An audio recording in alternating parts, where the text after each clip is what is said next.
Look around. You can find cars like these on AutoTrader, like that car riding your tail. Or if you're tailgating right now, all those cars doubling as kitchens and living rooms are on AutoTrader too. Are you working out and listening to this ad at the same time? Well, multitasking pro, cars like the ones in the gym parking lot are for sale on AutoTrader. New cars, used cars, electric cars, maybe even flying cars. Okay, no flying cars, but as soon as they get invented, they'll be on AutoTrader. Just you wait. AutoTrader. This is Fortune's Wheel, a podcast history of the late Middle Ages, a podcast where we take a look at the interconnectedness of our medieval past, the stories it holds, and how these stories directly shape the world we live in today. I'm your host, Jonathan. I want to thank everybody who's subscribing, downloading, and listening to the show, but a special thanks to those of you who are sharing it on Facebook, Twitter, and Instagram. We're still seeing great growth, and so much of that is owed to you. Thank you. Don't forget to follow the link in the show notes to our new website, where you will get a regularly updated hub of episodes, blog posts, and links to various podcasting services and our Patreon page. This is our 14th episode of our third season of the podcast, a season focusing predominantly on the chaos that erupted following the death of Canute the Great. Today's episode 48, is entitled Northumbria Erupts. I hope you enjoy the show.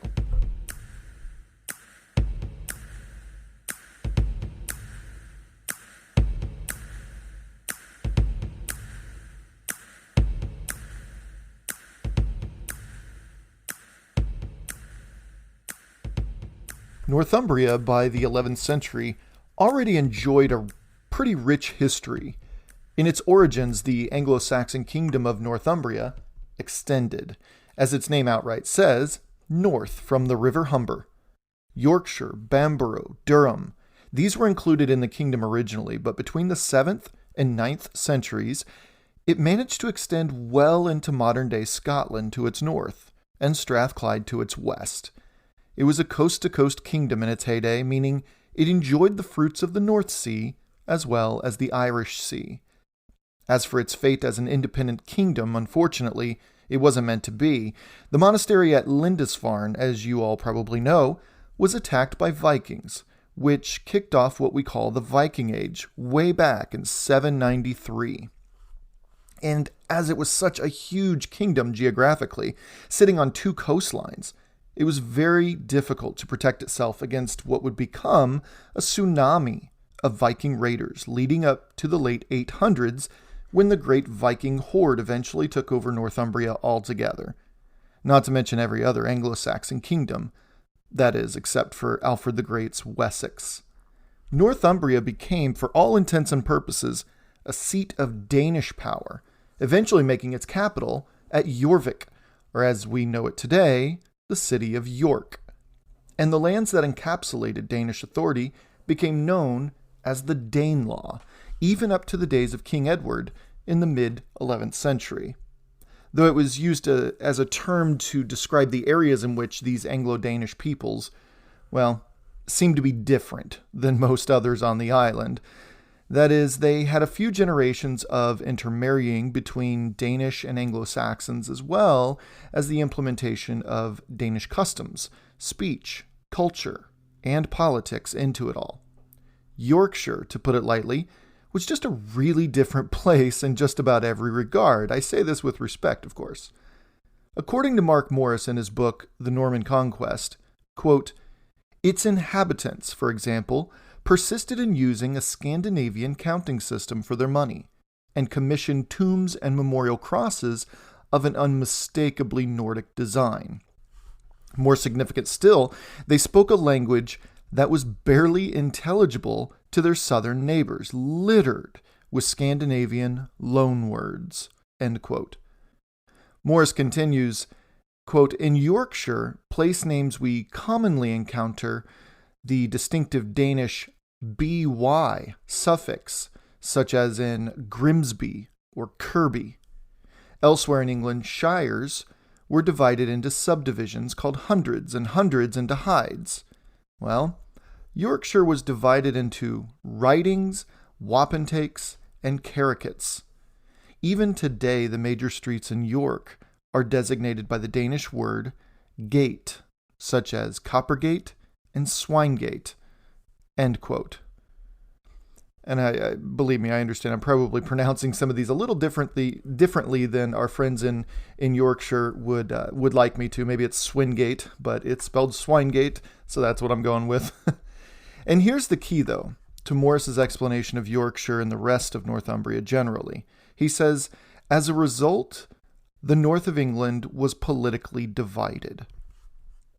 And not just politically divided, mind you.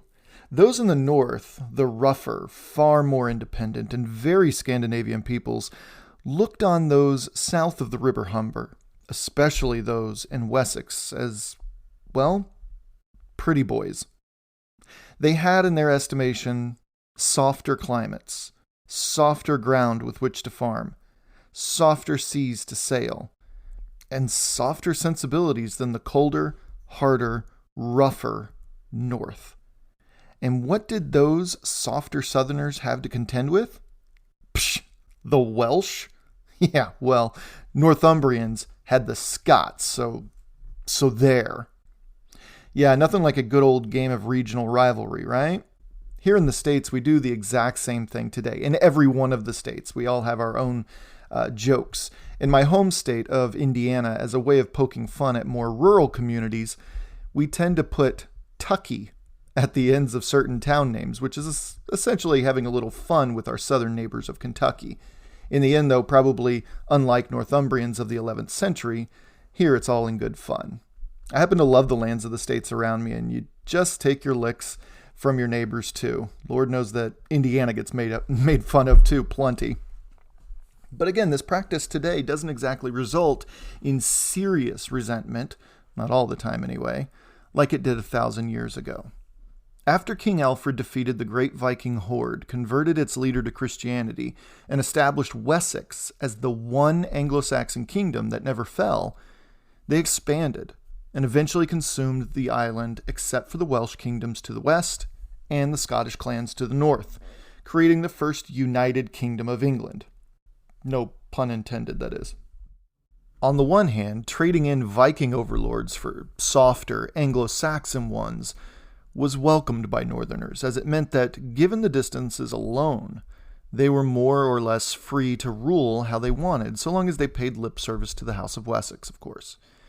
Well, this was how the folks at Bamborough specifically felt, which is the source of more tension throughout the 10th century with those in Yorkshire, which separated Bamborough from Wessex. Okay, so now that we've front-loaded all this about Northumbria, I'm going to read a fairly lengthy excerpt from Morris's book on the Norman Conquest, as, well, sometimes it's just best to leave it to the experts. What does all of this have to do with what we're talking about on this season of the podcast? Well, everything, actually. Morris writes, quote, after Canute's takeover, Yorkshire received its own Scandinavian earls, first Eric Hlothere, then Siward, who became bitter enemies with the House of Bamborough. Siward eventually ended the conflict in 1041 by arranging the murder of his northern rival and extending his authority across the whole of Northumbria. End quote. And if you remember, we talked about this episode during Harthacnut's reign, where Harthacnut broke his oath of safe passage to the Earl of Bamborough, resulting in Siward stopping the Earl on the road and murdering him. Okay, back to Morris. He says, quote, such was the situation in northern England at the time of Siward's death in 1055. Divided culturally and politically, it was at the same time largely left to its own devices, for the good reason that it was a long way away and hard to reach. Thanks to the wide Humber estuary and the bogs and swamps of Yorkshire and Cheshire, only a few roads linked the north to the south, and none of them were good. The 200-mile journey from London to York usually took a fortnight or more, assuming the roads were passable and that no robbers were encountered en route. By far the quickest and safest way to reach York from southern England was by ship. For this reason, Northumbria was only subject to the lightest of royal supervision. The King of England had very little land in Yorkshire. Coins were minted in York bearing his face and name, but he himself was never seen. Beyond the Tees, meanwhile, there was no permanent royal presence at all. no royal estates, no mints, no burghs, no shires. For most people in southern England, including the king, the north was a faraway country where they did things differently, about which they knew and understood very little. End quote. So at last, here we find ourselves, finally, back in the year 1055 and witnessing Siward's replacement as Earl. Remember, Siward lost his eldest son, most likely, at the Battle of the Seven Sleepers in Scotland just a year prior. Osbjorn would have taken over Northumbria, most likely, when Siward died, but that's not an option anymore. And Waltheof, Siward's other son, was far too young to even be considered an earl. So who would be trusted with the earldom of such a different region of the kingdom? Ideally, one would be looking at another noble family in Northumbria, one who understood the culture and the people, and especially the history and customs. Northumbria was fiercely independent at this point, and more than that, it wasn't exactly the most peaceful and cooperative bunch in the kingdom. In fact, it was well known for its peculiar Scandinavian custom of blood feuds. You know that biblical concept of the sins of the father? Well, the Northumbrians embodied it, which, as you can imagine, caused quite a bit of violence in the pursuit of solving problems amongst themselves. Knowing all of this, which King Edward no doubt did, if I were a betting man, I would say Edward would look for a loyal-ish northerner to take Siward's place. So naturally, Edward did the opposite. In fact, he doubled down on the opposite, and he raised Tostig Godwinson to the title of Earl of Northumbria. Well, you can imagine how this news went over north of the Humber. Not only do they not have a northerner to rule them, but they have some namby-pamby southerner to tell them what to do. So Tostig, as his name obviously implies, was the third son of the powerful Earl Godwin of Wessex, the younger brother to Harold, the current Earl of Wessex, and older brother to Earls Leofwine and Gurth.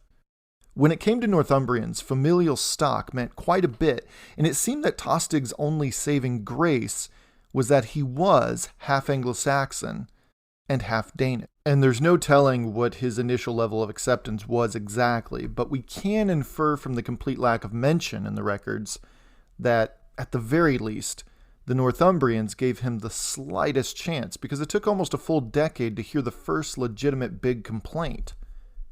So Tostig's rule probably began pretty smoothly back in 1055. There was no immediate negative side effects, anyway, to Tostig taking the reins necessarily. But the fact, again, that some namby-pamby southerner was now ruling Northumbria didn't exactly strike these northerners as much of a good thing at all. Siward was at least a Dane in the traditional sense, and he was married to an Anglo-Danish woman when he passed, so that wasn't too bad. But a southerner? You've got to be kidding. However, Tostig was unlike most other southerners, again, in that he was Anglo-Danish himself, his father, Godwin, being Anglo-Saxon, and his mother, Danish royalty. His mother, Githa Thorkelsdottir, raised her children to speak both Anglo-Saxon and Danish fluently. So this certainly helped Tostig out considerably when he first arrived in York. And there were three other things that seemed to smooth Tostig's initial arrival as Earl. He and his wife, Judith of Flanders, were a pretty devout Catholic couple who were known for their strict adherence to the many Catholic policies and customs. Almost immediately, Tostig and Judith visited the venerable Church of St. Cuthbert in Durham, and they lavished the monastery with a healthy dose of their wealth.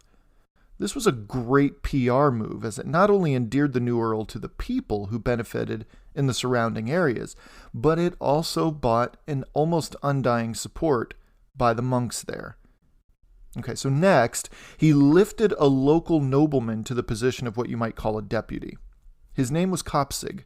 He was well known in the area, and he was a major landowner in Lincolnshire and North Riding in Yorkshire.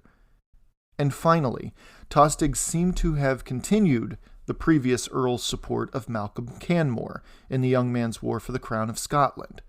In fact, his relationship with Malcolm at first referred to the two men as sworn brothers by Simeon of Durham decades later.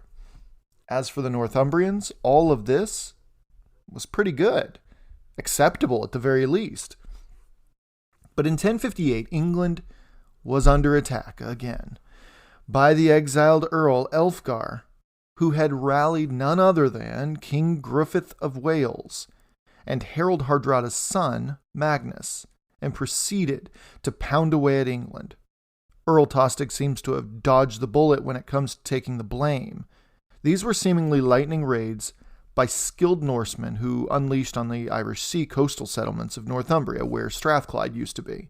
But when Malcolm killed both King Macbeth and Macbeth's son, King Lulach, a year later, in 1058, Malcolm Canmore, as we've said, became King Malcolm III, and King Malcolm III was escorted to either Gloucester, far to the south, or York, a place far enough north that kings rarely, if ever, visited, to meet with King Edward and pencil out a deal between England and Scotland. So good stuff from Tostig in his first few years as Earl, a gig no one actually thought would work out. However, Tostig was that stereotypical rule follower who loved it when laws were followed, and when they're broken, he loved it when justice was administered. I mean, Tostig was the hall monitor, so to speak, of 11th century England. He was pious in his faith, and he was strict in his judicial and executive responsibilities. As you can imagine, this didn't go down well with the majority of Northumbrians. It's like having a job where the boss kind of leaves you alone, but then he's replaced by some organized Brad who comes in and actually holds your feet to the fire. Yeah, it's that kind of resentment. Well, Tostig had his hands full when it came to justice in Northumbria, as it was the last vestige of rampant crime and outlawry in the kingdom. Its roads were treacherous, its coasts were patrolled by pirates, and Tostig accepted the challenge to clean it all up. A quick story from Harold, the Last Anglo-Saxon King by Ian Walker showcases Tostig's culture of justice he quickly implemented. It reads, quote, "The Earl is widely reported to have enforced law and order in his earldom, something generally approved of by the church, and specifically reflected in a later Durham miracle story. This tells of a certain Barkwith, one of Earl Tostig's men, zealously pursuing a fugitive outlaw called Alden Hamal into St. Cuthbert's Church. Naturally, Barkwith was struck down by the saint for this violation of sanctuary, but the story nevertheless reflects Tostig's eagerness to enforce justice." End quote.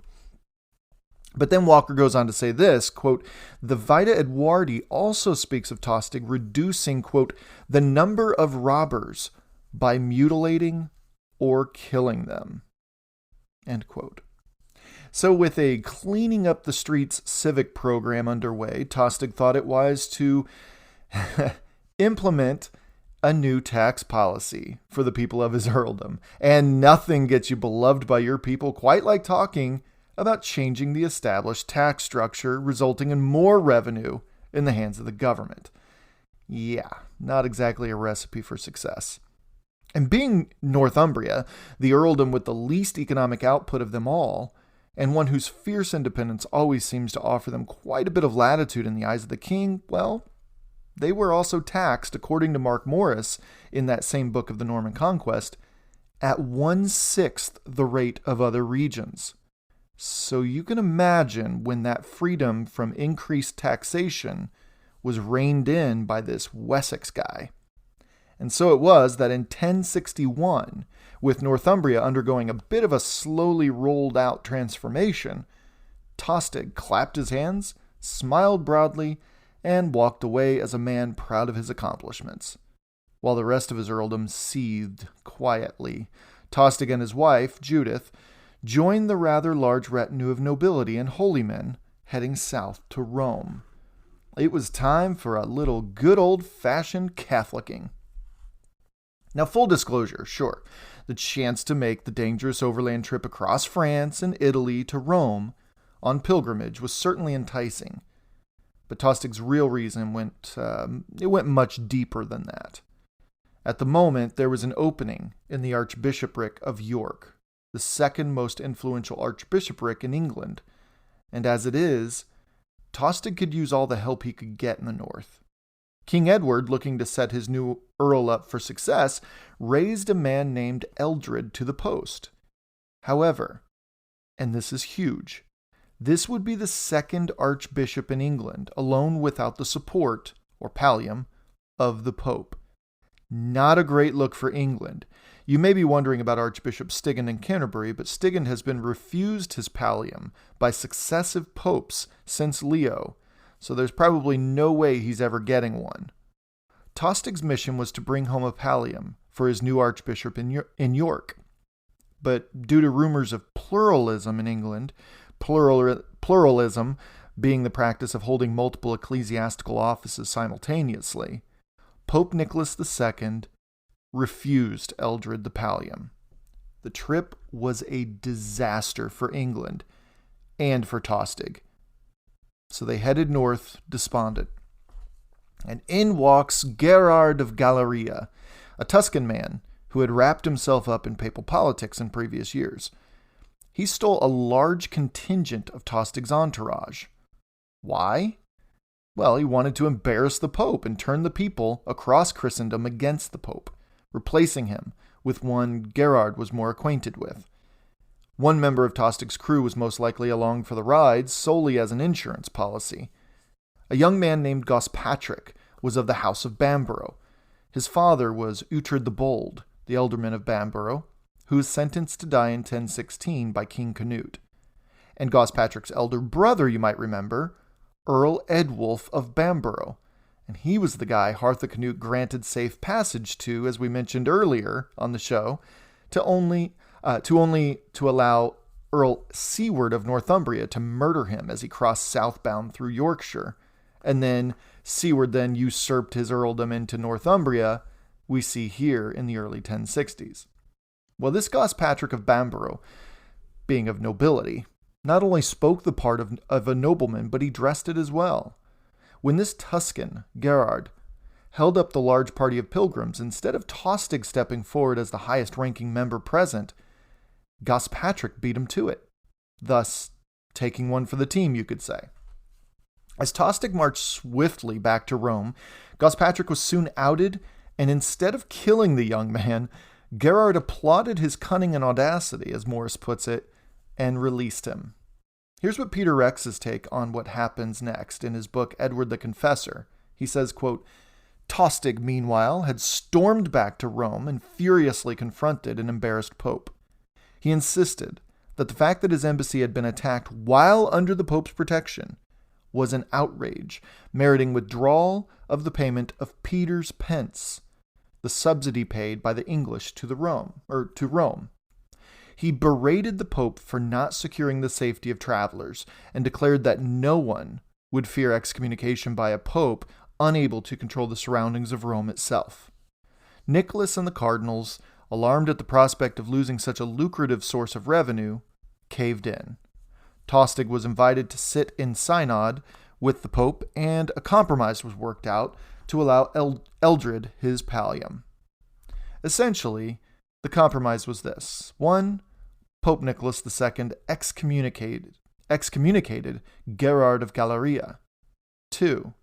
So as to avoid any pluralism, Eldred was to give up his bishopric in Worcester and assume only the archbishopric at York.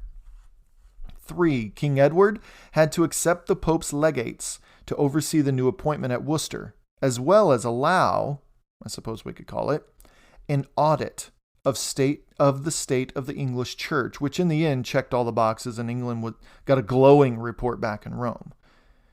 Number 4, Pope Nicholas II was also to give his blessing to continue to grant and expand the privileges to King Edward's pet project, the Abbey at Westminster. And for good measure, number 5, Tostig was showered with goodies during the rest of his stay in Rome. It was a strange journey to Rome, to say the least.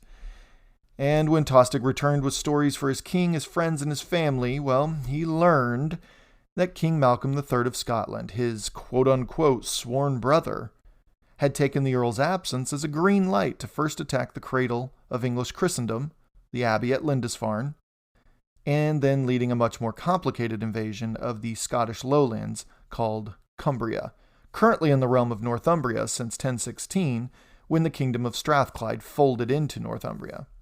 Well, as part of his reward for his daring and loyalty, Tostig had given on the journey this area of Cumbria in northwestern Northumbria to Gospatrick to oversee. Upon their return, Tostig seemed to all but ignore the news of the unsuccessful Scottish invasion because there's nothing in the records of any retaliatory action taken. This, of course, didn't sit well with Gospatrick, as this was his new region to oversee, and it was left bruised and burning in the wake of Malcolm's raids. How was he to rule a broken territory?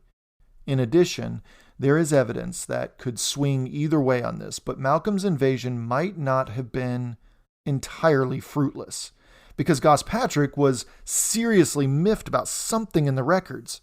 And by the Domesday Book, in a couple decades, it showed large parts of Cumbria, not part of Northumbria. So maybe Gospatrick came back to a substantially smaller Cumbria. Either way, not a good look for Tostig in late 1061. And a lot had happened in the decades so far, as we know now. But between the death of Earl Elfgar in 1062-ish to Tostig's first formal recorded complaint in 1065, it's worth mentioning that a little shifting had occurred to his south, including his brother's marriage.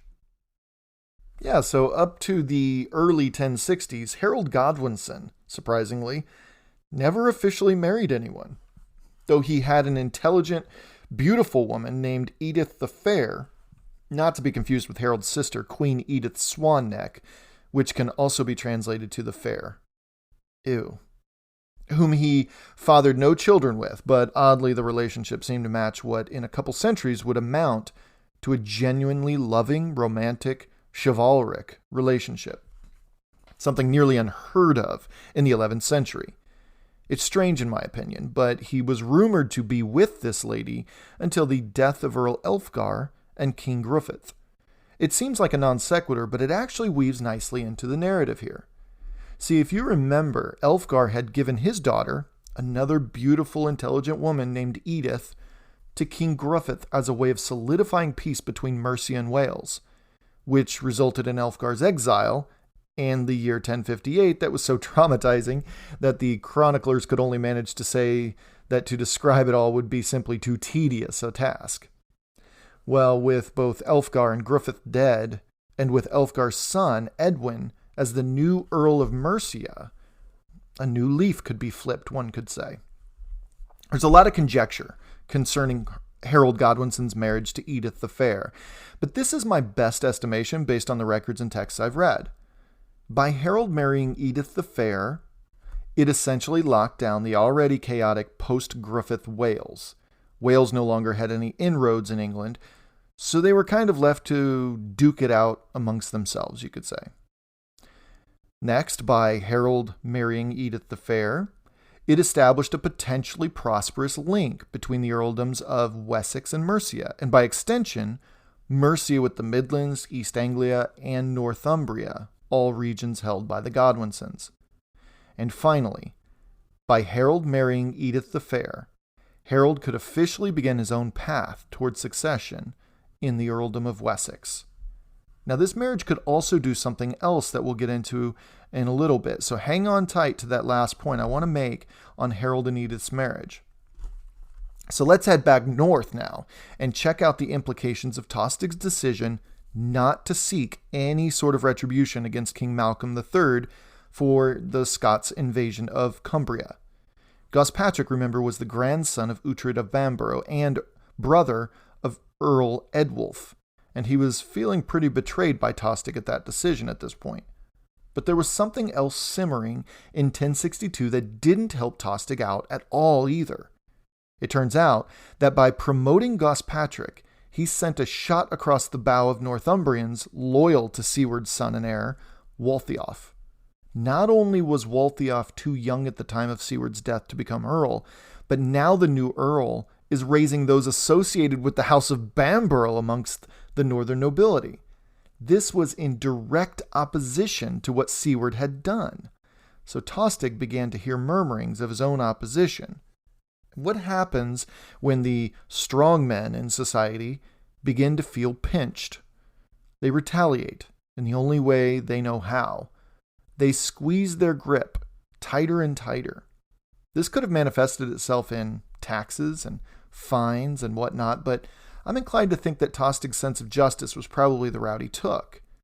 But then, in either 1063 or 64, most likely after Harold's defeat of King Gruffydd in Wales, Tostig invited two of the leaders of the Waltheof camp to York to meet with him in his private chambers. Again, this is more on the Siward side of politics.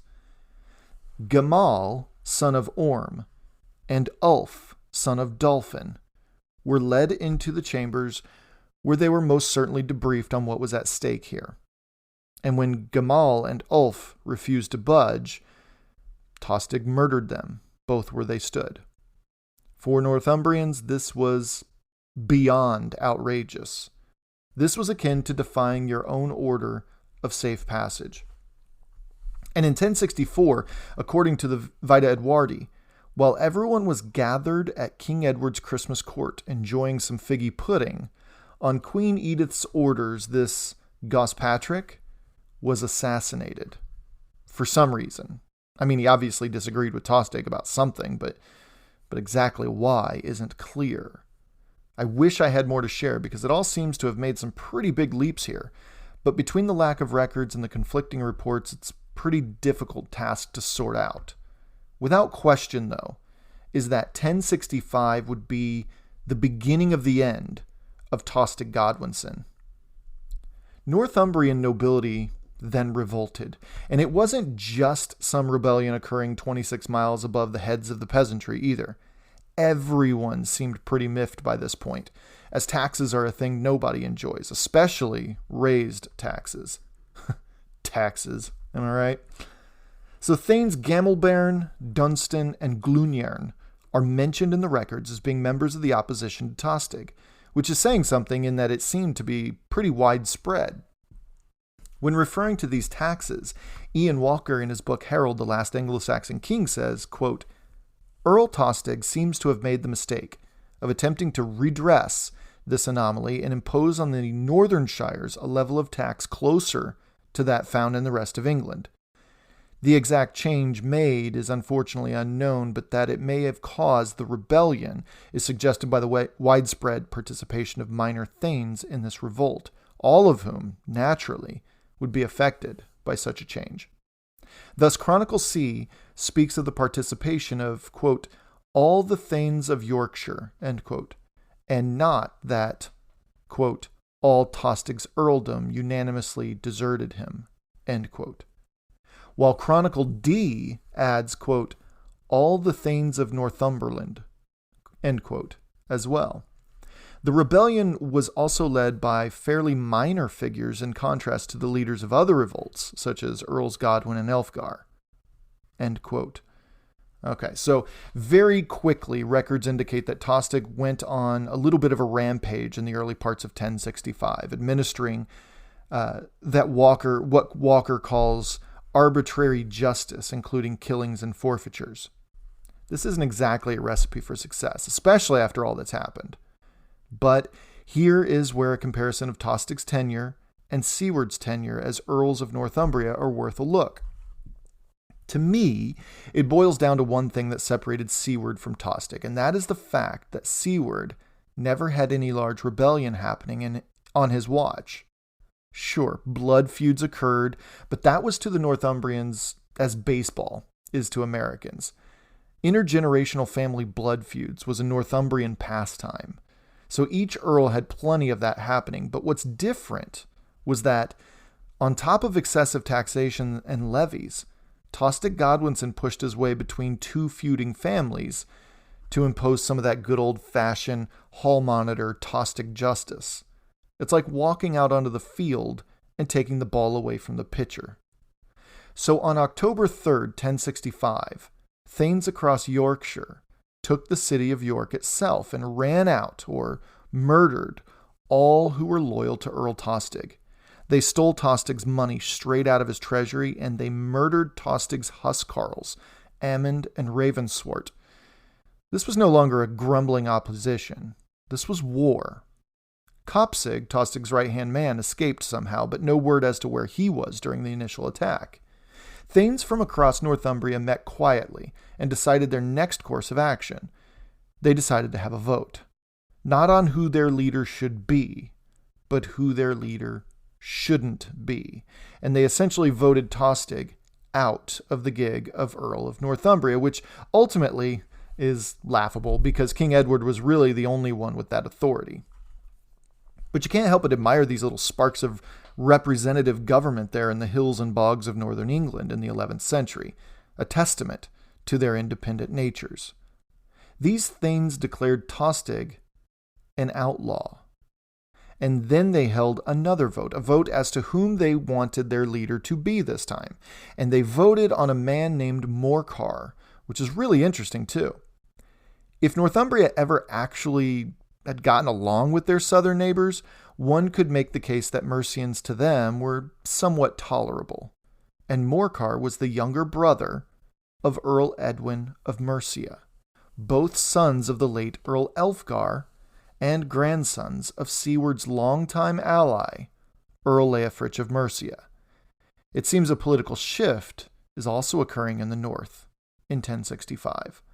But this was also a slap in the Tostig southern face, too. See, a decade earlier, in 1055, do you remember how Tostig was chosen for an earldom, while Elfgar was overlooked? Well, as for Elfgar, that was a big sting, and there's no doubt his boys probably held on to that. So in 1065, with Edwin of Mercia, when he was in the position to get a little payback, they took advantage of it. And what better way than to undermine Tostig's rule in Northumbria and push to replace him with his own brother? However, even in light of this, Morcar was a curious choice, as there were a few others with stronger claims to the Northumbrian earldom than he had. Oswulf, son of the slain Earl Edwulf of Bamborough, he was still around. Waltheof, son of Earl Siward, as soon as he was of age, of course. And Gospatric, Tostig's man in Cumbria, as he was the grandson of Uhtred. But again, Gospatric was very recently killed. Even with that, though, these northerners weren't idiots. They could see the writing on the wall. When 1065 began, there were two major families ruling England, the Godwinsons and the line of Leofric of Mercia. Even the Queen Edith was a Godwinson, and so everyone pretty much knew who had the monopoly of power here. If Northumbria promotes one of their own, it's pretty much politically on its own. But if they welcomed a direct alliance with Mercia, then that might prove to shift the balance of power on the island, especially if they were able to secure a lasting peace with Scotland to the north. So, Morcar, son of Elfgar and brother of Earl Edwin of Mercia, was their best candidate. So, armed to the teeth, the nobility of Northumbria torched its way south to meet with King Edward, their new Earl Morcar with them. King Edward sent Harold Godwinson to meet and discuss a favorable outcome. The rebels came with a new earl, clearly intent on ousting the old. But Earl Harold was there with two objectives. One, keep Tostig as Earl of Northumbria. And two, achieving peace across the north. Obviously, these two objectives were at odds. Harold didn't have an armed regiment with him, but his northerners did. It was an interesting dynamic, one hearkening back to his own father's rebellion outside Gloucester in 1051. As Ian Walker puts it, quote, "The specter of civil war was something which Earl Harold drew back from, just as his father and King Edward had done during the earlier crisis." End quote. The meeting was held in Oxford, and it wasn't a pleasant one at all. The rebels threatened nothing less than outright warfare if their demands weren't met.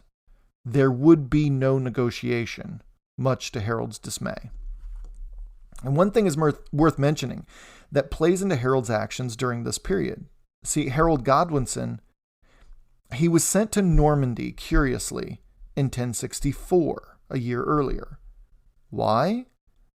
Well, that's actually a fantastic question. No one really knows for sure, to be quite honest, but we do have some really good guesses. The two most prominent guesses are these. One, King Edward sent Earl Harold to secure William's acceptance of the crown of England as soon as Edward passed away. Okay. Number two, Harold went to secure the release of English hostages. Hostages? All right, so first, let's deal with the first one here about securing William's acceptance of England when Edward died. That's preposterous, in my opinion.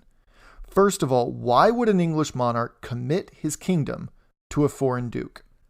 And second, Edward just went through all the trouble of bringing back his nephew's family and then elevating Edgar to Etheling just a couple years earlier and raising him in the English court to take over one day. And that day is coming very soon as well. There is no need to still be seeking a successor. Oh, and it's worth mentioning that the only places this reasoning is even found in is in Norman sources. So, propaganda much? Now, the second idea surrounding Harold visiting Normandy to secure the release of hostages is much, much more reasonable. Do you remember back in the Godwin exile episodes when Godwin returned and forced Edward's hand near London? And when the Witan met, do you remember Archbishop Robert of Canterbury, whom we know as Robert of Jumièges today? He ran away to Normandy, barely escaping with his life. Do you remember that? Yeah. I mentioned that he also nabbed a couple people on his way out. And when he arrived in Normandy at the court of his duke to tell what had happened, he presented Duke William with these two people. One, a young man named Wulfnoth, and the other, a boy named Hakon. King Edward had received these two hostages as a peace offering from his rebellious Earl Godwin, back in 1051, before being exiled. Robert of Jumièges stole them and brought them to Normandy, so Wulfnoth and Hakon were now political prisoners of William's. And here's where the plot thickens. Wulfnoth, if you remember, was the brother of Harold Godwinson, and Hakon was the son of Sweyn Godwinson, or nephew of Harold. Harold was seeking the release of his family by a duke who had no legitimate claim to them. However, Harold's journey went sideways. Harold's small fleet shipwrecked along the coast of Ponthieu, which was a bit of a pirate haven at the time. William saw a grand opportunity when he heard this news. So he called his most trusted warriors and rode quickly for Ponthieu, and the way it was spun was that William sought to save and rescue Earl Harold from those murderous rascals, when it was actually, as Ian Walker says, quote, William now held in his hands the greatest nobleman in England, second only to the king, and he intended to take full advantage of the situation. End quote. William brought Harold back to Rouen and lavished him with grand treatment, but word of the rambunctious Bretons reached William's ears during that time, so he invited Harold on a bit of a trip out west. Road trip! 2 guys on the open road seeking fame and fortune. What could be more of a bonding experience than murdering one's enemies together, right? Well, near the river, I'm going to butcher this, Cuznan, I'm going to go with that, in Breton, it seems Harold bravely jumped into quicksand and rescued a couple of William's trusted knights, which is shown on the Bayeux Tapestry, no doubt a testament to Harold's abilities and strength and masculinity, I suppose. The Breton leader, Conan, withdrew to Dol as William and Harold approached, and just as William felt satisfied that his point was made, news of an old rival coming to Conan's rescue came, and William couldn't resist turning back to Brittany. That's right. Count Geoffrey of Anjou, or Geoffrey Martel, was supporting Conan's Breton forces, but both armies stayed just beyond reach until their supplies ran out, and the whole engagement fizzled to nothing. It's crazy to think Count Geoffrey Martel of Anjou didn't go anywhere during this time. Harold had learned a lot during this time about Norman strategy on this little adventure without question. He learned about Norman tactics and their devastating use of cavalry. He also got a sense of how desperate Normans were to feeling legitimized amongst their peers, and this desperation could lead to incredibly deadly actions. But before allowing Harold to head back home, because let's face it, Harold was a prisoner for all intents and purposes, William is said to have secured Harold's pledge of loyalty to the Duke in exchange for Harold's position in England not to be changed at all.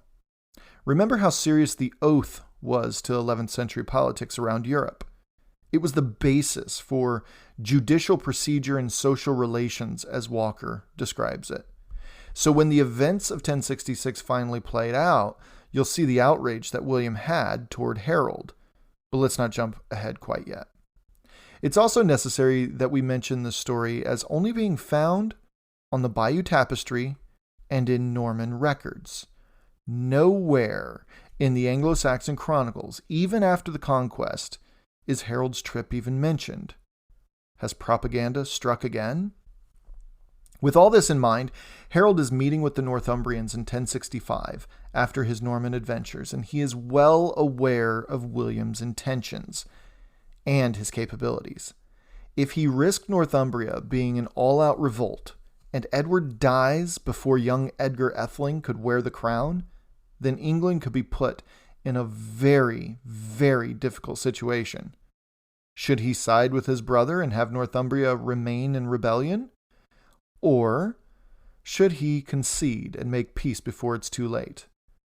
Despite the trouble, as Ian Walker says, quote, the fear of civil war, as in the crisis of 1051 to 52, certainly loomed large in men's minds, end quote.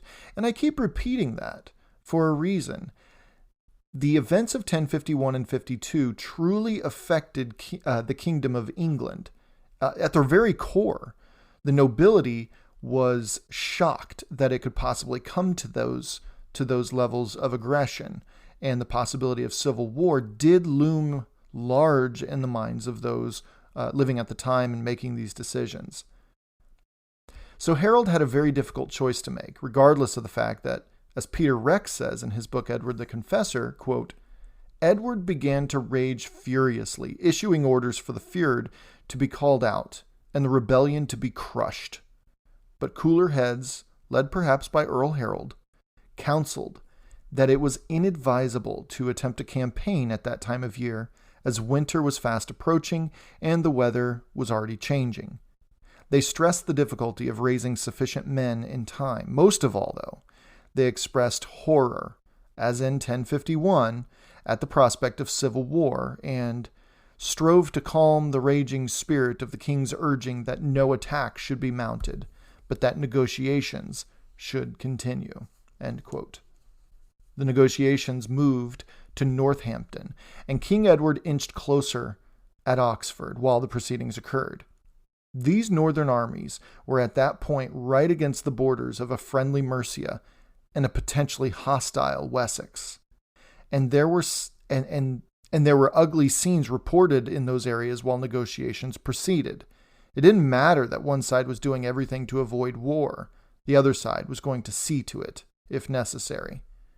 Harold returned to Oxford on October 27th, 1065, and he spoke with the king. Harold recommended that these rebels' requests should be met due to these Northumbrian steadfastness, that should civil war be necessary to meet their ends, they were willing to see it happen. It's non-negotiable. Walker continues, quote, nevertheless, Harold's statement must have caused shock and consternation for the king, for Earl Tostig, and for the rest of the Godwin family. The king demanded that troops be called out to restore Tostig by force. It seems that Tostig was so stunned and furious that he actually accused his brother of inciting the whole rebellion, and with the aim of expelling him from the kingdom. Indeed, so emphatic was Tostig with his accusation that Harold had to purge himself of this charge by swearing an oath. End quote. And this was what's so strange about this whole incident. Harold and Tostig had absolutely zero incidents recorded as being rivals of each other's. In fact, any and all mention of these two men together never cast doubt on the fact that they were closely bonded and worked well together. Walker even says, quote, Queen Edith herself is stated to have been confounded by the quarrel between her brothers, and there is no reason to doubt this, end quote. In the end, King Edward and Queen Edith wholly supported Tostig in Northumbria, as well as his mother, and presumably his two brothers, Earls Leofwine and Gurth. However, something changed King Edward's mind about keeping Tostig in the north, and it had to have been the threat of civil war. Even at a sprightly 63 years old, King Edward was getting up there in years. There was simply no need to invite more trouble to the kingdom if it could be avoided. Even if he was confident in Harold's abilities to rally the levies in Wessex, the Midlands, East Anglia, and those still loyal to Tostig in Northumbria, as well as Mercia if he could swing it, but which honestly looks unlikely, as it was Edwin's brother propped up by the rebels to replace Tostig. Regardless of Edward's confidence in winning the war, it was just an unnecessary burden at the time. Well, it came down to King Edward deposing Tostig, albeit regretfully. Tostig, however, refused his king's order. From sheer humiliation, Tostig moved his family to his wife's homeland of Flanders, without so much as a plan, but still, Tostig refused to concede his earldom. And as we know, the only other recourse for refusing your king was, you guessed it, exile. And there's something else that we should all be very familiar with by now in the podcast. Hell hath no fury like a spurned Godwinson.